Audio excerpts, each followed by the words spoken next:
Mirëmbrëma të nderuar shikues, jemi sot në rubrikën e radhës tonë Gjeo Kult. Do të flasim për një temë interesante, por më parë do të dëshiroja të kujtoja të gjithë ata që janë fansa të rrugës tonë dhe vibrojnë në të njëjtën frekuencë me ne, pra ata që kanë gisht, të mos harojnë t'i bëjnë një klik atje ku thot subscribe për të bërë abonent të emisionit ton. Shtimi i radhëve tona na forcon ne dhe pastaj ne japim kontributin ton për të forcuar mendjet e gjithë atyre që na ndjekin. Njëkohësisht falenderoj edhe sponsorat e emisionit ton, të cilët ndihmojnë në zhvillimin e këtij podcasti, të podcastit të liris, këtu në Shqipëri në gjuhën shqip, Okult. Sot do të flasim për një temë, cilat janë 10 pikat e teknokratëve nëpërmjet ose trilionerëve, si mund t'i quajmë, atyre që kanë triliona dollar pasuri, të cilët mendojnë të revolucionarizojnë dhe ndryshojnë jetën e humanit, por edhe të faunës këtu dhe të florës këtu në tokë. Ata mendojnë se njerëzit janë hamës të tepërt tash mbas shpikjes së teknologjisë dhe inteligjencës së lartë artificiale, cila po ecën me ritme të shpejta. Ne kemi bërë 2 emisione këtu, ata që duan, për zhvillimin e inteligjencës artificiale dhe rreziqet që vijnë prej kësaj. Më kujtua një shkencëtar tash, më kujtohet emri francez, që e pyetën a ka rrezik nga inteligjenca artificiale. E pyetën dhe tha, dëgjoj, tha, në qoftë se inteligjencën artificiale e pyesni si mund të shërohet kanceri tek njerëzit, ajo do t'ju thot me njerë, do t'ju përgjigjet. Mënyra me sigurt është të zhdukni njerëzit dhe kështu keni zhdukur dhe kancerin. Pra, ne po shpikim një monstër, ashtu si ajo historia e golemit që ju kam thënë unë, që në Pragë, për ata që se kanë dëgjuar, ta përsërit dhe njerë, se përsëritja për ata që e kanë dëgjuar është baba i mërzis, por është dhe nëna e të mësuarit. Në Pragë një rabin, i cili komunitetin e vet e kishte në një përballje të egër me besimtarët e tjerë, kryesisht protestant, por dhe katolik, në zonën e Bohemis, dhe ai bëri një statuet prej balte dhe ju lut Zotit të vet, në hebraisht, ti jepte frymë kësaj statuete, dhe kjo t'i ndihmonte pasaj nga goditja e komunitetit vet prej çekëve, etnisë, popullatës me etni çeke aty, dhe Zoti ja plotësoi dëshirën dhe statueta të parin e ngri rabinin dhe pasaj filloi të ante çekët sipas kërkesës. Dhe pasi mbaroi çekët, kur u mbaruan çekët dhe s'kish çfarë të ante, kollosi i madh që u bë me ushqimin e ershtrave dhe të mishit dhe të gjakut të njerëzve, të çekëve, filloi pasaj të ante nga uria dhe vet gjuhishët për të cilin ai u krijuar që t'i mbronte. Pra, një gjë e tillë mund t'i ndodhë dhe njerëzimit, i cili është duke shpikur një monster, inteligjencën artificiale, e cila një ditë mund të mos kontrollohet dhe mundet që t'i dalë nga kontrolli dhe atyre që përpiqen ta shfrytëzojnë për një interesin e një grupit të vogël dhe kundër pjesës më të madhe të njerëzimit. Mos harroni që bota po shkon drejt kaosit dhe një nga sloganet e mëdha, të thjeshta dhe të përsëritura shumë herë ndoshta në historinë njerëzore, është shpreha që në latinisht i thon ordo ab chaos, ose rregull prej kaosit, ose si thoshte Mao Zedongi, turbulloje që të kthjellohet. Klaus Schwab, një nga mostrat e rendit të ri botëror dhe të rivendosjes së madhe, por që në hierarki në fakt është vetëm një zëdhënës i atyre që nuk duken, që rinë në hije, që rinë në errësirë, është kushuri nga nëna i dinastisë së madhe bankare Rothschild. Ai ka thënë se ajo që ne po shohim në kaosin e sotëm është lindja e një epoke të re, një thirrje për të rishkruar institucionet tona, sistemet tona dhe mbi të gjitha mënyrën tonë të menduarit, duke i përshtatur qëndrimet dhe vlerat tona me nevojat e një bote që me të drejtë pret një nivel shumë të lartë të përgjegjësisë dhe llogaridhënies nga ne.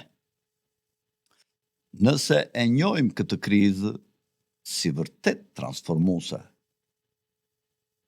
mund të hedhim themelet për një botë më të qëndrueshme dhe madje më të begatë.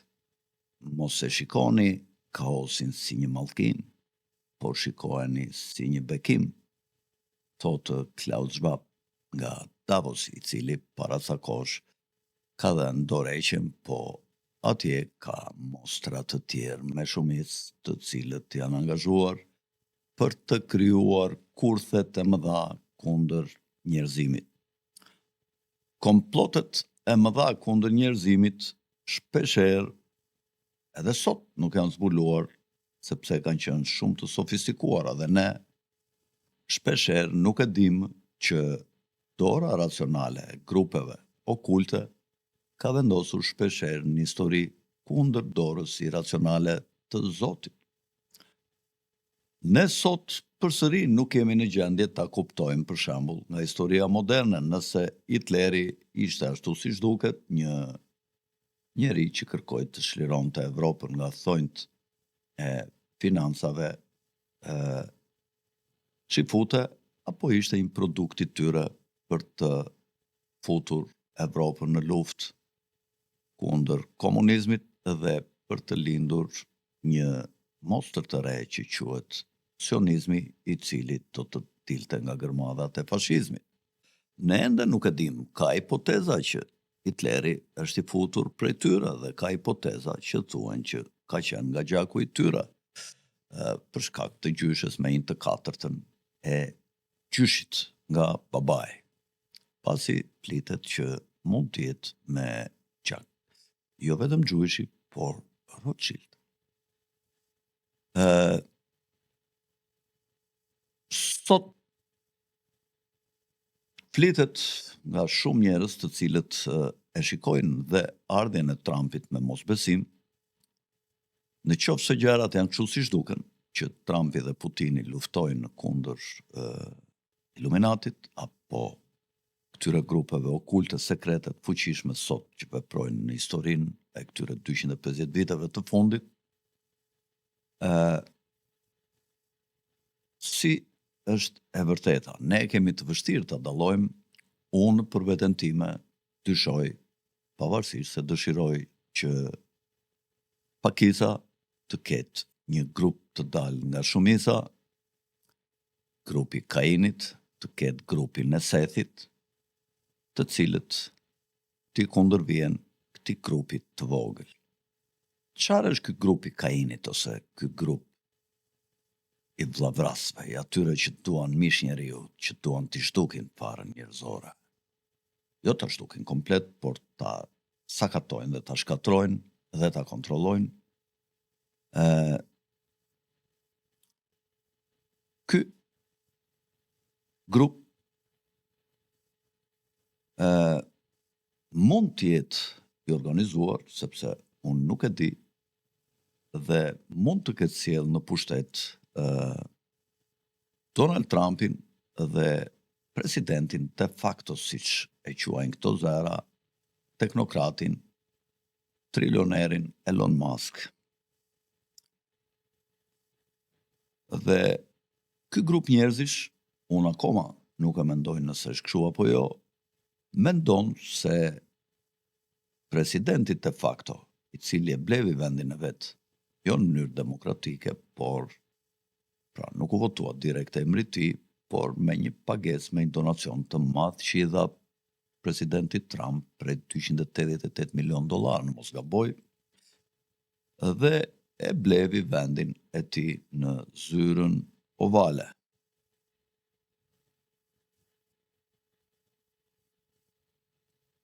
Ne jemi në fazën e rivendosjes së madhe, në fazën e rivendosjes së 10 pikave.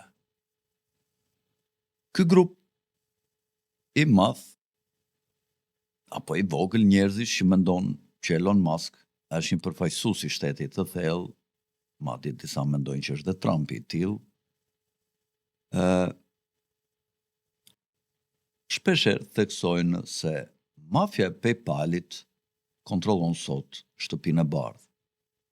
Po kush është mafja e PayPalit në thonjza të cilën e drejton Elon Musk dhe çfarë kërkon kjo mafje ose përfaqësuese e teknokratëve dhe trilionerëve dhe shtetit të thellë, gjithmonë sipas këtyre zërave, sepse ju tash që unë nuk jam i sigurt, e di që shumë tele nga këta që duam të majtët e Bidenit dhe këta këllirat që e prishën tër botën, do më thonë, Alfred, ke filluar të dyshosh. Kurse pjesa tjetër që mendon me sy mbyllur për grupin e Trumpit si pasues të Sethit dhe jo të Kainit, në thonjza i them to, ata që e din e kuptojnë, Sethi ishte djali i tretë i Adamit, të cilin e lindi Eva dhe Adami, pasi Kaini vrau Abelin, vllajën e tyre, dhe Zoti i vendosi një kryq në ballë dhe urdhroi Adamin që të mos e vriste Kainin, por ky grup njerëzish, kudo që të shkonin, të kishin kryqin në ballë dhe të ishin të damkosur nga Perëndia si llavras. Cilat janë qëllimet kryesore të teknokratëve? Kjo, pavarësisht nëse Elon Musk dhe grupi PayPalit janë apo s'janë në këtë agjendë për ta zbatuar në mënyrë djallëzore dhe të fshetë brenda presidencës Trump, që për cilën ju kam thënë që unë personalisht nuk jam i sigurt, megjithëse shumë grupe dyshojnë, 10 pikat ose 10 qëllimet kryesore të trilionerëve të botës janë: një teknokraci globale. Qëllimi përfundimtar është krijimi i një shteti policor që do të krijojë një mbikëqyrje të vetme globale, të kontrolluar nga vetëm një elitë korporative. Pika e dytë e qëllimeve kryesore të teknokratëve është paraja digjitale e lidhur me një kreditim social. Ky lloj kreditimi nuk ka lidhje në kuptimin e pagesës, por ka lidhje për punën që bën, sepse nuk do kenë më nevojë për punën tënde, por ata do kenë nevojë për besim. Dhe kjo para, pra kreditimi social me pikë në atë numrin tënd të llogarisë, do të bëhet vetëm mbi bazën e bindjes që ti do të kesh për këtë elitë të teknokratëve të cilët e drejtojnë botën me ca kompjutera. Pra, bindja ndaj sistemit përcakton dhe bilancin e llogarisë tuaj. Ju do të kontrolloheni nga rrjetet sociale, do të monitoroheni me cilët shoqëroheni dhe do të shikoheni se çfarë mendoni për sistemin, jeni miqësor me ta apo armiqësor, dhe në bazë të kësaj do të keni bilancin financiar në numrin tuaj të kreditit ose të llogarisë. Një nga qëllimi i tretë është që inteligjenca artificiale të marrë kontrollin e jetës. Globalistët synojnë një shoqëri të rregulluar automatikisht ku robotët, dronët dhe algoritmet mbikëqyrin dhe kontrollojnë popullsinë. Tashmë sapo ka filluar mbikëqyrja e zërit nga rrjetet sociale, por ky është vetëm fillimi. Pika e 4 është rajonalizimi në vend të shteteve politike. Vota synohet nga Klubi i Romës, e kam thënë dhe në një emision tjetër, jo këtu, po diku tjetër, në një televizion. E kam thënë që Klubi i Romës ka përcaktuar që mbas këtij kaosi të bëhen vota të ndahet në 10 rajone dhe këta pikërisht po bën Trump, i cili kërkon të krijojë rajonin e Amerikës së Veriut duke marrë nën kontroll Groenlandën, Kanadan, Meksikën deri në kanalin e Panamas.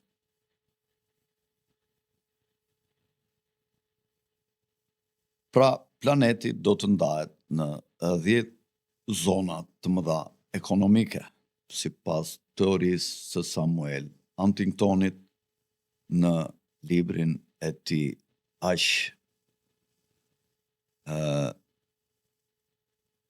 të diskutuar The Clash of Civilization, përplasja e qytetërimeve, ku ai thotë që qytetërimet me kultura të ngjashme, me gjuhë të ngjashme, duhet të organizohen politikisht dhe të konkurrojnë në tabellën e madhe të shahut të gjeopolitikës botërore dhe të ekonomisë.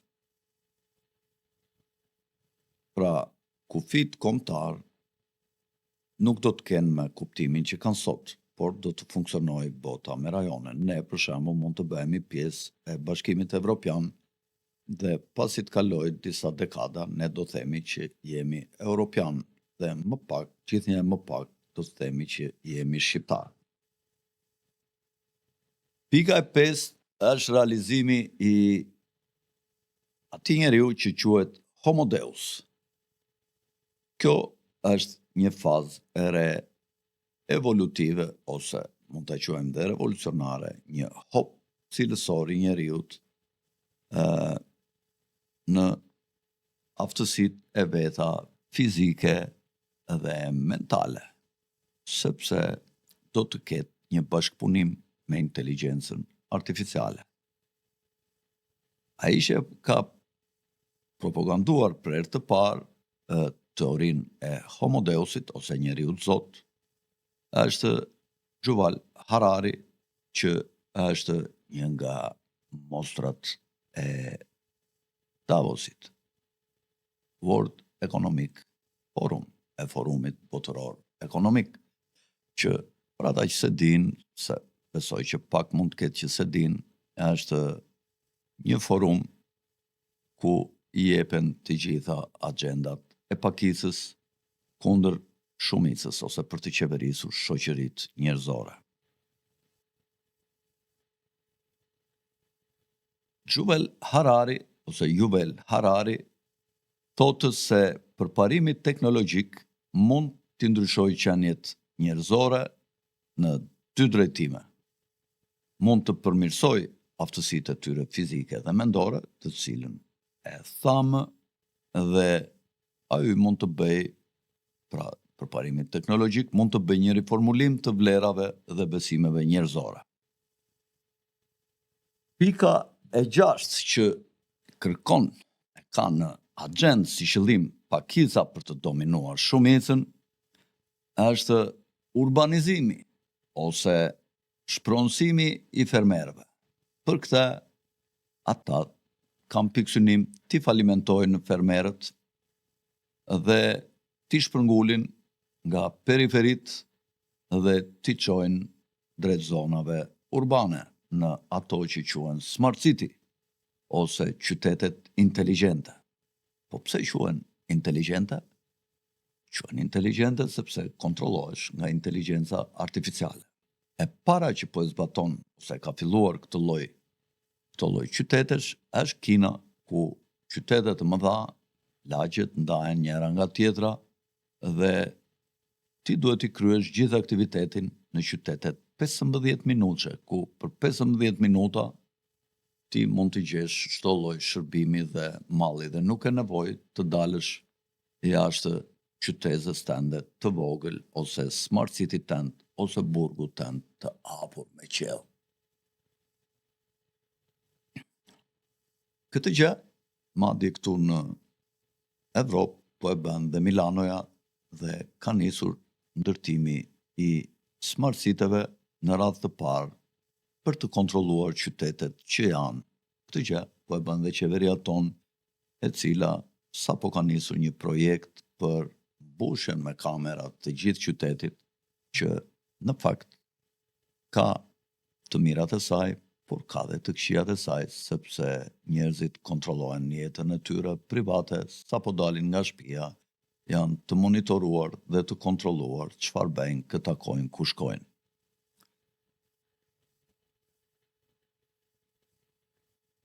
Fermat do të punohen nga robotët dhe nuk do të ketë nevojë për shumë njerëz në zonat ku prodhohen produkte bujqësore, të cilat gjithnjëherë pak do të ketë nevojë, pasi njerëzimi gjithnjë e më pak do të ngelet për shkak të agjendave që po zbaton elita.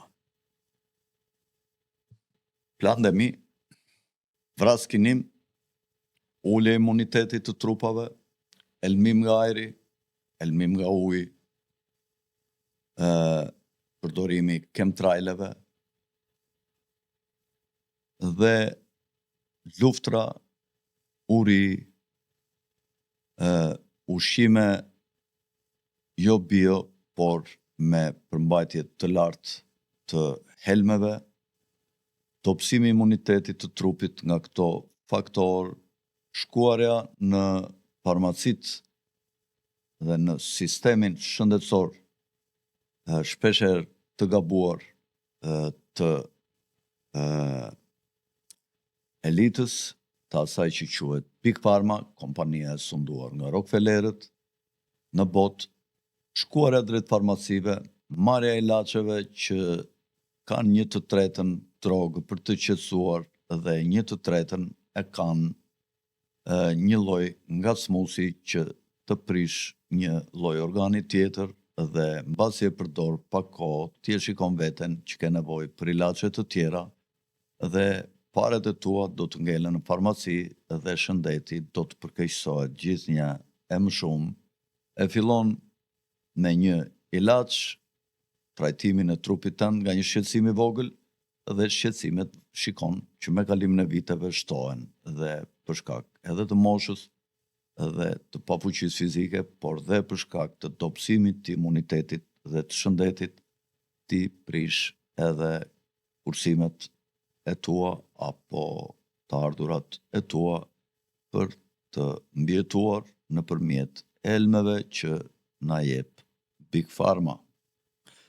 Pika e 7 është krijimi i një Izraeli të ri në Evropë, që është Ukraina.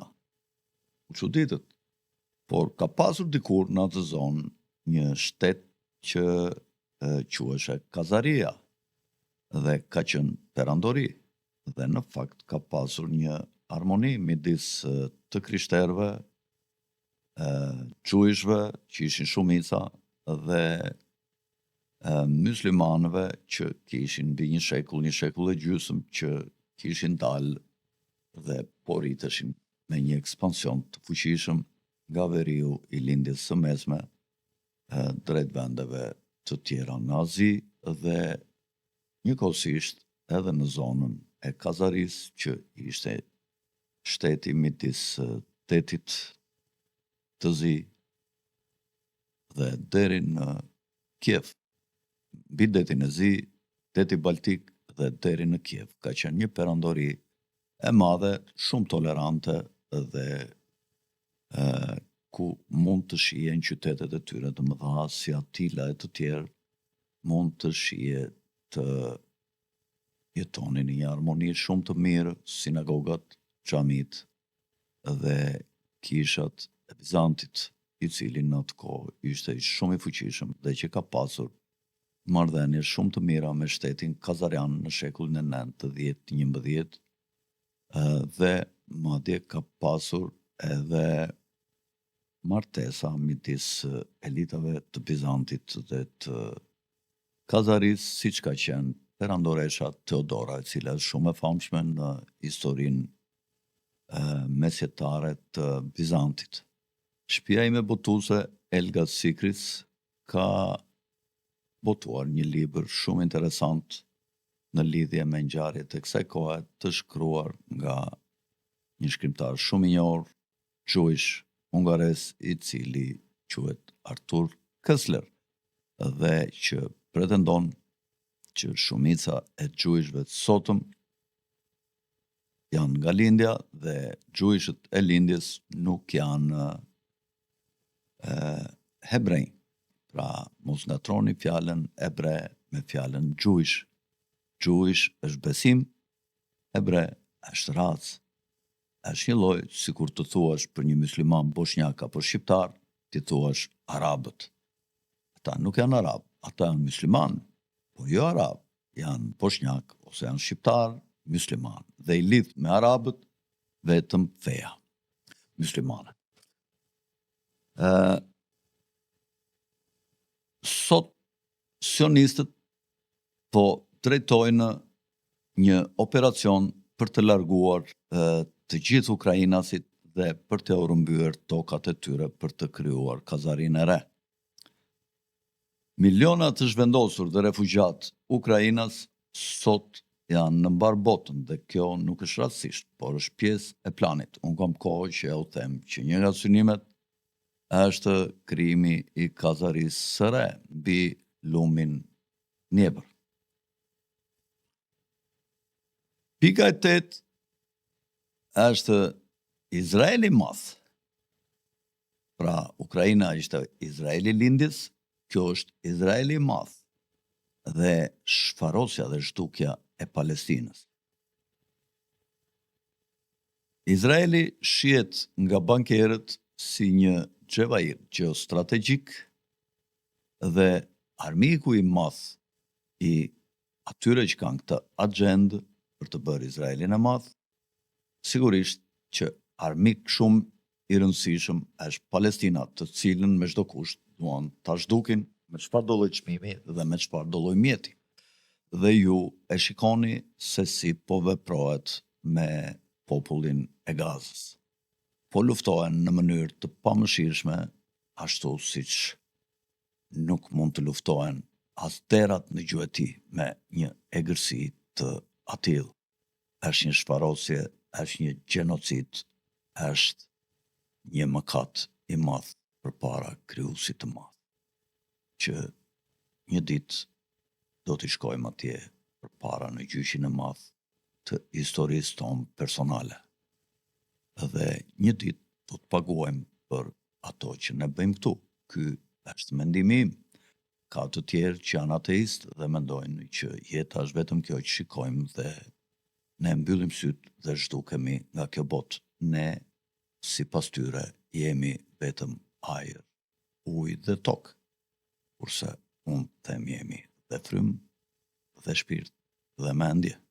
Kemi edhe 3 elemente të tjerë qellor, të cilët shkojnë ke Zoti dhe japin llogari se çfarë ka bërë trupi tyre fizik gjatë kohës që ata kishin hyrë në këtë taksi të përkohshme dhe që një ditë do të rëmishërohen përsëri diku tjetër. Pika e 9 është shfuqizimi i demokracisë, kushtetutave dhe të drejtave civile. Kur rilindja e madhe evropiane apo Illuminati që ndronte mbrapa saj mbas revolucionit borgjes francez, mbas disa ideologëve që të quan Francën drejt kaosit, siç ishin Jean-Jacques Rousseau, Voltaire, Diderot, D'Alembert, ishin ca intelektualë të cilët mendonin se mendja e tyre ishte me zgjuar se produkti i të gjitha mendjeve gjatë të gjithë kohës që kishin kaluar mbi popujt e tyre dhe kishin ndërtuar institucionet dhe kulturën përkatëse të Francës royaliste. Familja mbretërore britanike ndëshkoi Francën për shkak se Franca me disa nga generalët e vet kontriboi dhe ndikoi dhe nxiti pavarësinë e Shteteve të Bashkuara kundër dinastisë britanike dhe dinastia britanike nuk ja fali dinastisë franceze këtë veprim, ashtu si dhe me dinastin Romanov që gjatë luftës civile një shekull më mbrapa, gati një shekull 90 vjet më mbrapa, ndërhyri dhe mbrojti unitetin e Shteteve të Bashkuara. Të dyja këto dinasti u goditën nga britanikët, por cili ka qenë thelbi i humanizmit dhe i këtyre izmave të reja revolucionarizuese që hynë në Evropën e krishterë post revolucionit francez, pra pas revolucionit francez. Këto në thelbin e tyre kishin ndërtimin e një shteti si pas parimit check and balance dhe do të kishte disa pushtetet cilat do të kontrollonin në mënyrë relative dhe ta nasjellt njëra tjetrën ku asnjëra nuk mund të shtypte tjetrën. Dhe njëkohësisht, si pas parimit të gënjeshtërt, liri, barazi dhe vllazëri midis njerëzve, që është në fakt një diçka që nuk mund të realizohet në jetë, u tha që njerëzit përballë shtetit, përballë sundimtarit, i cilin përpara kishte qenë mbreti, personifikimi të keqes sipas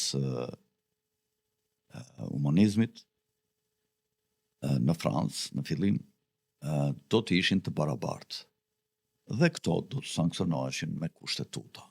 Pra, dhe atje ku ngelën monarkit në Evropë, dora dorës u bën kushtetutat dhe monarkit nga absolute ku monarku mund të jepte çdo lloj zgjidhje sipas dëshirës së vet, u bën monarki kushtetuese. Dhe kjo filloi me Britaninë mbas revolucionit të Cromwellit, kur ju pre koka mbretit Gjeorgjit të parë me 1688 dhe u krija monarkia kushtetuese. Pra, monarkia nuk bënte dot çfarë deshte vet, nuk ishte absolute, por do të vepronte mbi bazën e një aktmarrëveshje të madhe me institucionet dhe me publikun, dhe njerëzit do të kishin shoqëria, çdo njeri do të mbroheshe nga kushtetuta nëpërmjet një kapitulli që quheshe të drejtat dhe liritë e njeriut. Kjo u realizua nga Illuminati dhe bankierët, gjithë këto ndryshime të mëdha institucionale, dhe me kalimin e kohës, duke shtënë në dorë institucionin e emisionit të paras, pra pronësinë biparan, filluan të imponoheshin dhe të drejtonin shtetarët si kukulla me tela, pra këta drejtoheshin nga bankierët. Dhe sot nga ndërtimi i këtyre lloj marrëdhëniesh të institucioneve dhe shoqërisë në raport me shtetin, ku u kalua drejt një liberalizmi, tashi po kalohet drejt një fashizmi, kur kushtetutat duhet të përmbysen dhe liritë dhe drejtat e njeriut nuk duhet të ekzistojnë, por shteti është ai që duhet të vendos mbi gjithçka. Pra, po kthehet drejt një fashizmi. Gjithashtu, globalistët janë dhe kundër fesë dhe vlerave tradicionale. sepse ata duan të ndryshojnë të vjetrën, si që thash deri tash. Lirit dhe drejtat e njeriut do të zvendësohen me teknokracinë, me rregullat e teknokracisë. Kur ti do jesh një numër dhe nuk do jesh një person, do të kesh të dhenat e tua në mikrochip dhe nëpërmjet mikrochipin do të krijohet akses për të ushtruar aktivitetet e tua gjatë gjithë ditës, qoftë të biznesit, qoftë ato të jetës personale, nuk mund t'japësh e të marrësh pa vendosur mikrochipin dhe nuk do të kesh me mundësi që të përdorësh kesh paran. Pra këto janë projektet e elitës, sepse ende nuk e dim nëse do të realizojnë dot apo jo. Por ata bën një provë. Kur e bën provën? E bën me pandemin. Ne ju tham të ngriheshit, por vetëm një pjesë e vogël u ngrit tu në Shqipëri. Pjesa tjetër flinte gjumë, hante mish, pinte raki, të eshin shqyqyr që zvem në punë, të na jap punë, të na jap lek qeveria pa punuar. Dhe qeveria ju jepte lekët sepse e shikonte që shumica ishin tele. Pika e 10 është çmontimi i qeverisë amerikane. Projekti Doge, sipas atyre që mendojnë që Elon Musk është një teknokrat që kryen detyrat që ne i përmendëm të shtetit të thellë, duket se ka ndërmend sipas tyre të shkatërrojë shtetin amerikan dhe të vendosë një diktaturë teknokratike në pushtetin e mafjes së PayPal. E thash mirë, mafja e PayPalit, kështu quhet, nga ata që dyshojnë tek Elon Musk. Por nuk është çudi që të gjitha këto pikat të cilat janë në agjendë të mos jenë në agjendë të Elon Muskut, të Elon Musku të jetë një njeri ashtu si kundër duket. Por që është një njeri i fuqishëm, kjo nuk diskutohet, pasi edhe tani që Trumpin ditën e lirisë shpalli tarifat me vende të ndryshme, ai doli dhe tha që nuk jam dakord që Trump të vendos tarifa me Evropën, me Bashkimin Evropian, duhet t'i kemi tarifa zero, atë që kanë kërkuar në fakt edhe kjo von der Leyen i ka propozuar Trumpit tarifa zero dhe Trumpit nuk i ka pranuar, pra ka dhe një ndryshim midis Trumpit dhe Elon Muskut. Sipas këtyre zerave, çfarë dëshiron Elon Musku?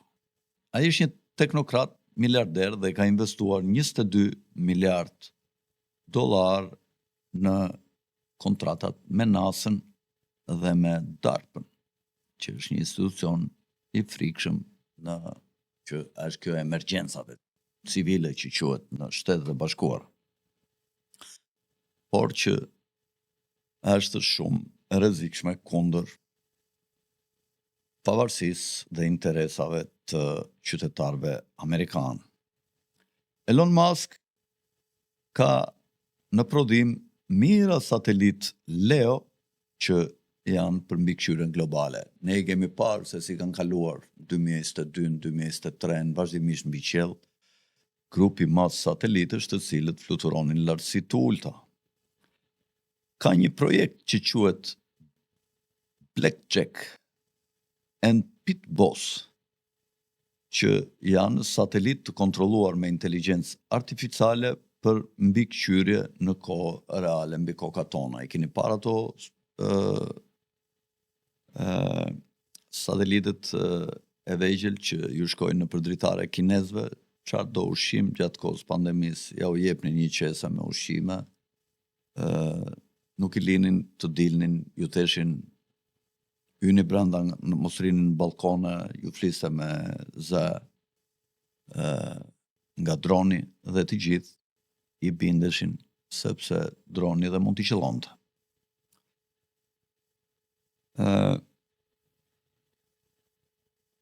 Futja e vraskinave dhe e oksidit të grafenit në trupin e njeriut nuk kishte gjë tjetër, por sipas tyre zërave, ishte edhe një projekt i Elon Muskut në atë kohë, kur u bën braskinat, për të krijuar internetin e gjërave, Pionano që quhet, ose IOBNT e ka atë akronimin. Elon Musk, sipas këtyre njerëzve që dyshojnë tek misioni i tij, kërkon që të ndërtoj rrjetet 5G dhe 6G dhe të përdor ato për transmetim të të dhenave nga kontrolli mbi njerëzit deri në nivel qelizor. Programi Blackjack i DARPA-s synon të zhvillojë një rrjet të shpejtë global në orbitën e ulët të tokës, janë këto Leot, satelitët Leo që u thash, që do t'i sigurojë Departamentit të Mbrojtjes së SHBA-s një mbulim shumë të sakt, elastik dhe të qëndrueshëm. Këto janë në faqen e DARPA-s. Ka një projekt që quhet projekti Casino, i cili është një rrjet operacionesh të ndërlidhura hapësinore të forcuara komercialisht. Ka dhe një qendër të dhenave Stargate, që kontrollohet nga Elon Musk, e cila shërben për zgjerimin e arkitekturës së mbikëqyrjes së të gjithë planetit. Tashi të flasim pak për iden e këtij këndvështrimi, i cili mund të jetë dhe i gabuar, njerëzit vetë mund ta mendojnë dhe koha do t'rregojë, do na sqarojë, do na tregojë në fakt se si mund të jetë e vërteta. Është një mafje që quhet mafja e PayPal-it, ku Elon Musk konsiderohet si kreu i kësaj mafje e cila sot kontrollon shtëpinë e bardhë. Kjo është një elit e Silicon Valley të njohur, siç e thash, mafja e PayPal-it, ku në krye qëndron Elon Musk. Po kush janë të tjerët? Tjetri është Peter Thiel, investitor në Facebook dhe pronari i Palantirit. I dyti është Reid Hoffman, pronari i LinkedInit dhe i Microsoftit. Tjetri është Max Levchin, pronari i PayPal-it dhe i Affirm. Tjetri është Chad Hurley dhe Steve Chen, që janë, kush janë? Pronarët e YouTube-it, ju e thatë. Tjetri është David Sachs. Ky është pronari i dy kompanive Yammer, Jenny.com. Ky grup ka lidhje tashmë me qeveritë të ndryshme të botës, po sidomos me shtëpinë e bardhë, ushtrinë dhe sidomos me botën financiare. Mbas vitit 2024, me rizgjedhjen e Donald Trump, sipas këtij këndvështrimit të këtij grupi, mafja e PayPal-it ka marrë kontrollin e qeverisë amerikane. Çfarë mendojnë këta për lidhjen e Muskut me shtetin e thellë? Këta thonë se Musk vepron si burokrati më i fuqishëm në historinë e SHBA-s dhe të gjithë botës dhe nuk ka mbi të një kontroll demokratik. Ai drejton departamentin DOGE, që në shqip do të thotë Departamenti i Eficiencës së Qeverisë, i cili në fakt po zhduk shumë agjenci federale. Nuk e dim nëse këta po e bëm për mirë apo me ndonjë synim të keq, por njerëzit që dyshojnë ke Elon Musk thonë që kjo po bëhet për të krijuar një anarki. Në fakt, NASA, DARPA dhe Pentagoni po mbështesin projektet e Elon Muskut.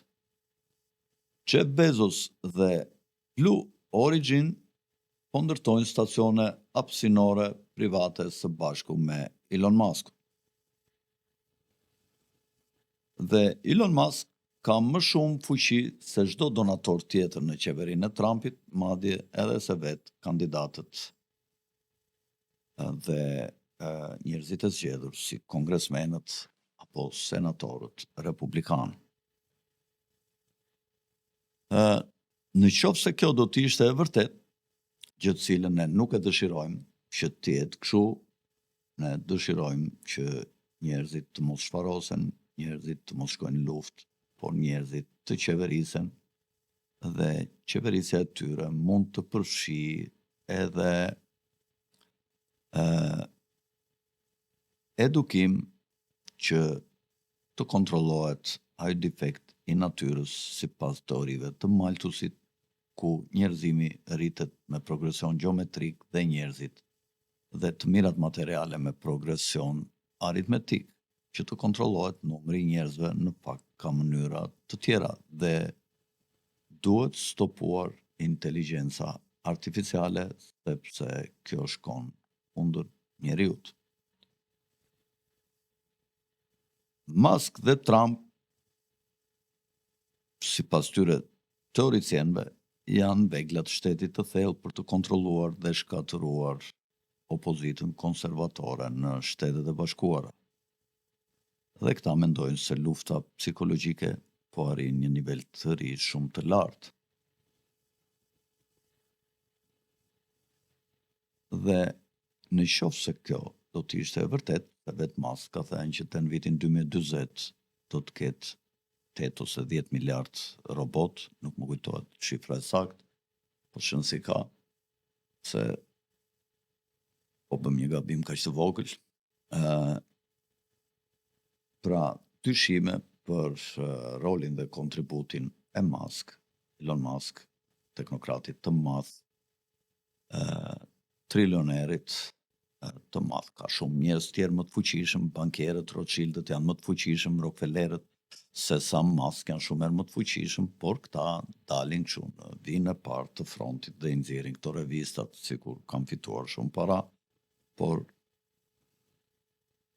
ujku çakalli në fakt bën kërtin, si është ajo shpreha jonë popullore. Dëshiroj t'i kujtoj shikuesit këtu në emisionin ton Okult, në podcastin Okult, që kushdo që ka diçka për që dëshiron që ne ta trajtojmë dhe që ne mund ta trajtojmë, sepse edhe mund të mos dim ta trajtojmë, të bëj rekomandime ke numri ynë i telefonit që vazhdimisht del këtu në ekran, dhe kushdo që kërkon të jap një informacion të caktuar në lidhje me punët rokopujt të vendit ton, mund të na shkruajnë në WhatsApp ose me SMS në numrin ton të telefonit, dhe ne do të gjendemi menjëherë me sa të kemi mundësi pranalleve dhe problemeve të tyra. Kjo është detyra në fund të fundit e çdo media të pavarur.